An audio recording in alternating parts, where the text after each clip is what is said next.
no matter what you did, you weren't going to starve to death, and you could make a contribution. I also was in a generation that believed that the world was in terrible shape.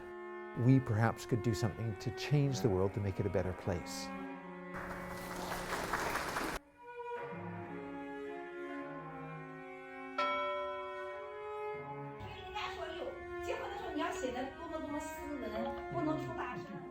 Thanks for having me here. I was born and brought up in Western Canada. I went to university in Edmonton, Alberta, and studied history. When I was going through university, I wanted to find out about the world. Looking back on it, I also realized that I was in the baby boom generation. That means everybody was young. So I dropped out of university after my first year, and nobody minded. I went up north and I worked in the oil fields. I worked in forestry, planting trees.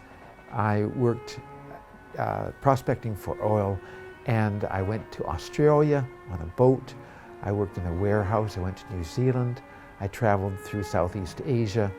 And when I was traveling through India with a young lady, she said, well, where would you like to go next? And I said, I'll never do this kind of traveling again, where I'm traveling over and over, day after day, being in different places.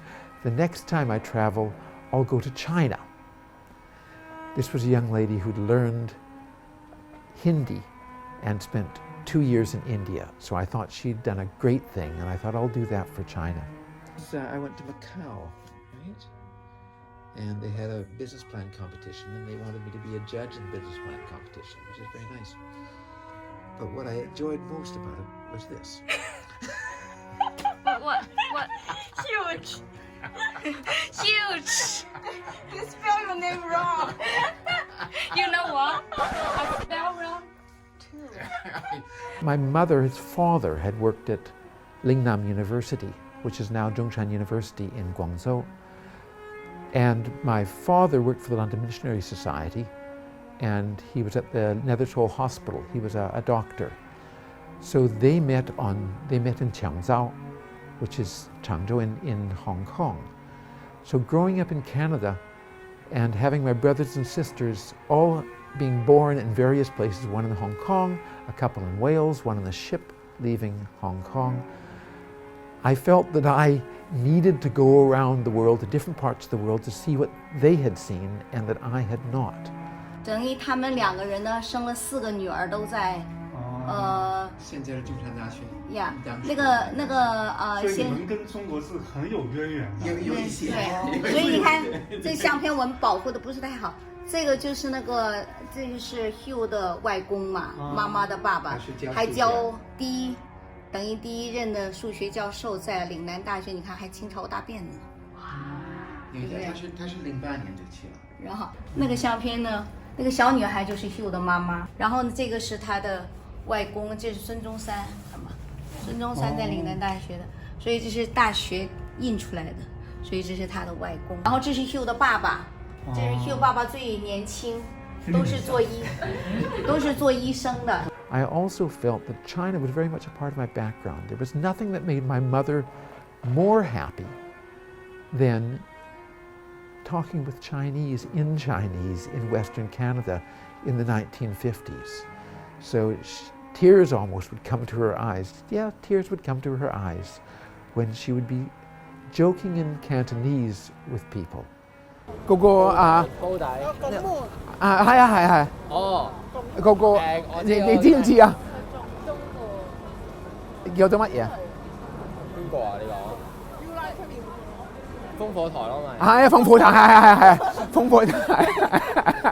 And that kind of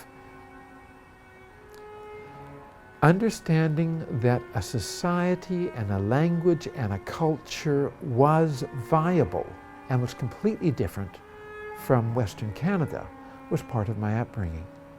I came down to CUHK, the Chinese University of Hong Kong, and studied business. I studied business because I was convinced that Hong Kong was the model for China. I went to New York to do a PhD in finance, and after that took my family back to the real world, my real world. We came back to the Chinese University of Hong Kong, and really I've been there ever since, teaching finance, doing research. What do you think is the biggest difference between students from mainland China and local students in Hong Kong? China is a country of 1.4 billion people. Hong Kong is a city of 7 million people.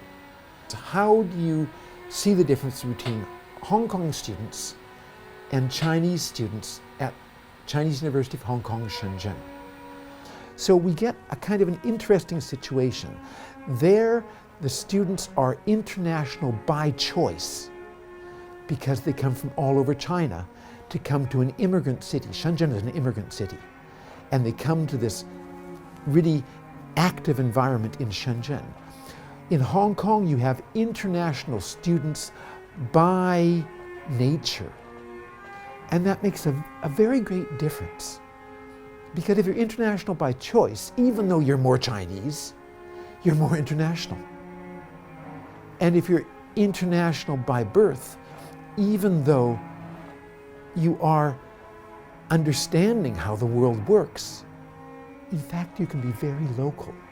Working a little bit in entrepreneurship and being closer to China. It's really one of the most exciting places in the world in terms of its historical progression, its change in economic model, which is still changing, its change in philosophy and culture and interaction with the rest of the world. So I've been most fortunate with my life, and I'm very happy to be here in Hong Kong. I'm wondering, how did you meet your wife? Could you share the story with us? Sure. I met her in 1985. The young lady invited me to her party. It was a jiaozi party. The party was mainly made up of non-Chinese lawyers and bankers who'd been in Hong Kong for a relatively short period of time and who were discussing 1997 and the issues that would bring up. I'd been in this part of the world for 9 years, and I realized that most of them didn't really know what was going on in China. And there was a young lady who I thought was about 16 years old, and she was sitting with a person that looked like he was about 80 years old, and they weren't saying anything, and they were both Chinese. And the young lady then said to me after a while, "Why don't you say anything?" And I said to her, "Well, why don't you say anything?" And that was Joanna. 你就是拿裙子在他家试吗？你看，他那个小阁楼，人要胖了，上来上不去。 I then went to the kitchen and was taking out some noodles from a pot, and she complimented me on my ability to use chopsticks to take noodles out of a pot, and I said something about her abilities, and then I said, "These are the worst jiaozi I've ever tasted." 从哪儿开始啊？就我们聊一聊那个 party 之夜。对，先讲一下那个 party 吧。刚刚讲到 party 了，我们非常说有兴趣。林先生看到你用筷子夹不起粉丝，那你？因为那个饺子特别难吃，是牛肉馅儿的，而且也没有菜，真是超难吃，从来没吃过那么难吃的饺子。So the skin was thin, and the beef was like hamburger meat. And I said, "These are the worst jiaozi I've tasted in my life." And my wife, not my wife then, but my wife-to-be said to me, "I know how to make jiaozi." 他在那儿，他用筷子用得好利落，用筷子把粉丝夹给我，我一吃惊，我也不知道当时讲英文呢还是讲的什么，然后他用中文一答复，我更吃惊了，我说哟，怎么讲得那么好？ And I thought, okay, but I didn't really think much. So was it love at first sight? No, because I thought she was 16 and I was in my 30s. 我说哎，那么多人都在讲这些高谈阔论的，你怎么不发声啊？你怎么不说呀？他来一句，那你咋不说呀？哎，我说，因为我以为人家都看不起我呢，他还挺看得起我的，所以我挺开心。然后这才本来觉得闷闷的 party， 突然就感觉到有一点，好像闪了电了一样。 But she gave me a call later And she invited me to her place where she was staying with her grandfather. And it turned out she wasn't 16. It turned out that she was 23. 但我心里头从来没有想去交男女朋友，对他嘛，好像觉得他挺老实的那个样子。我就问他，哎呦说呀，人家请我跟我爷爷，我那天又是情人节，我说你有朋友约你吗？他说没有。我说那好极了。And then our courtship began that evening. One of these Chinese New Year parties where nobody knows anybody and everybody's eating. We sat beside each other and I know it was rude, but we were only doing it to each other. We joked about the people around the table. And I haven't had so much fun talking with a young lady in my life before that point. 哇，两个人开心的不得了，他也笑的那个肩膀都那个好像老是耸肩那样笑。哎呀，我就觉得真是那么爱笑啊。Too much. Too much. We see a difference. Yes. Right, that's a different guy. False news. That's right. Move. Kentucky Fried Chicken, right? 反正就突然给我生活上突然点亮了一点。So it was love at second sight. And really, after that, she said she didn't want to get married. She just wanted to have fun. Well, girls just want to have fun. So I pushed fairly quickly for a marriage in our courtship. We were married by August. That was February. 就好像就缘分吧。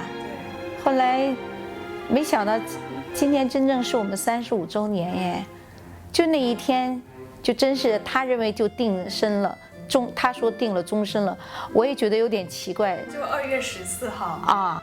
So from February to August was fairly quick, but I thought if I don't strike while the iron is hot, I'll lose her, and I didn't want to lose her, and I'm very happy that I made that decision. I have advice for people that want to have a cross-cultural marriage, and the advice is don't. If you can avoid it, but if love takes you there, good luck. And I actually mean that because it can be very, very enjoyable. There can be a lot of conflict, but it's been a tremendous marriage that we've had, and I'm really happy that I've married my wife. 在乎的就是一个互相心里头能体贴。那个时候，当他在当学生的时候，我特别省钱，特别小气。然后呢，他说他有一次圣诞节，他给我带回来一个音乐盒。哇，我就好生气啊！我说你干嘛花那个钱买这个？后来我就哭了，知道为什么？因为他把钱省下来。对，他把他每天喝咖啡的钱省的买的。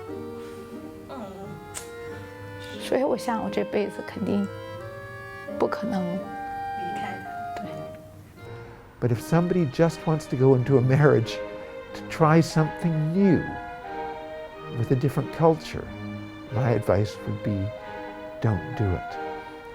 I was 9 years into Chinese culture by then. I wasn't looking for a Chinese. I was looking for a young lady with whom I could spend my life, who would be devoted to me and I to her, and I found one. 生活就这样，生活就这样。那我是总的讲，我特别服气。是不是？那么他给我带来的，你刚才你们都听到了。对。那么 you can't make this stuff up, right? It's been very enjoyable. 那么没有他，我没有那个 enjoyment.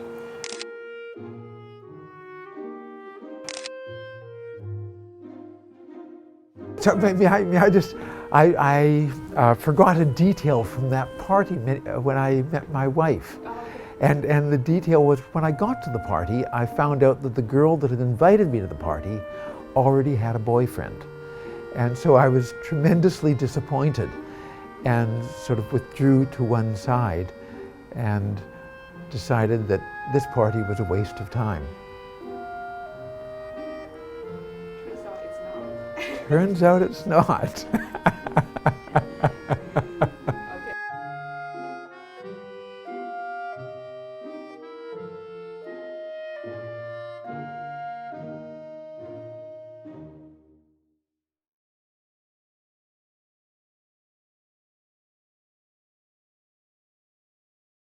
In 1934, S.I. Seung wrote and co-directed the play Lady Precious Stream, which ran for the next 2 years in over 900 performances on the Strand, in the West End of London, and another 200 performances on Broadway in New York, thrusting S.I. into the limelight. 50 years later, I met and married S.I.'s granddaughter, Joanna, and 30 years after that, we spent a week in the UK in tribute to Yeye S.I. Seung. 你知道我的小名大红吗？装也装不出来。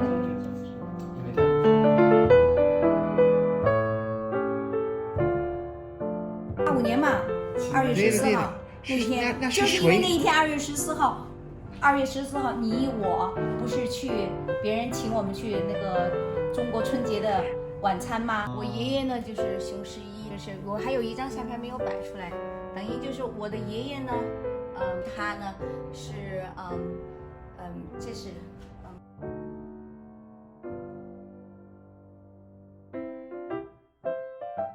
S.I. had done what no Chinese had done before.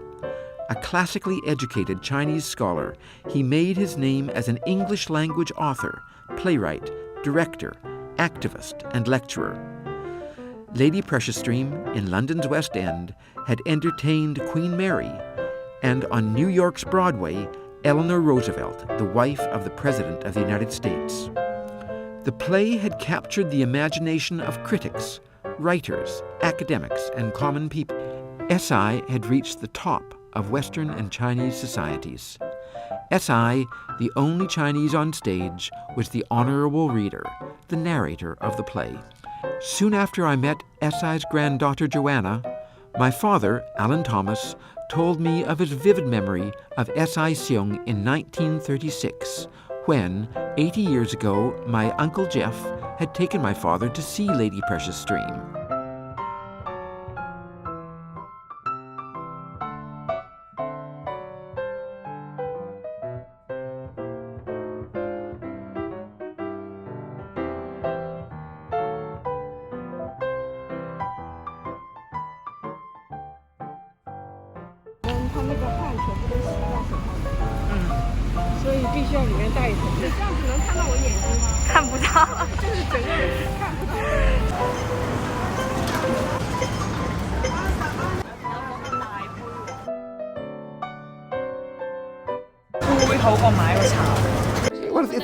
Well, it's a beautiful piece of art. That's gorgeous. I will use this. Right? This is very nice. I do drink tea with my wife, but we tend to drink non-caffeinated tea. So I will enjoy drinking that with my wife. Thank you very much. We can see that you love drinking tea. Yes, that's right. This is teacup. Ah, they're beautiful. Wow.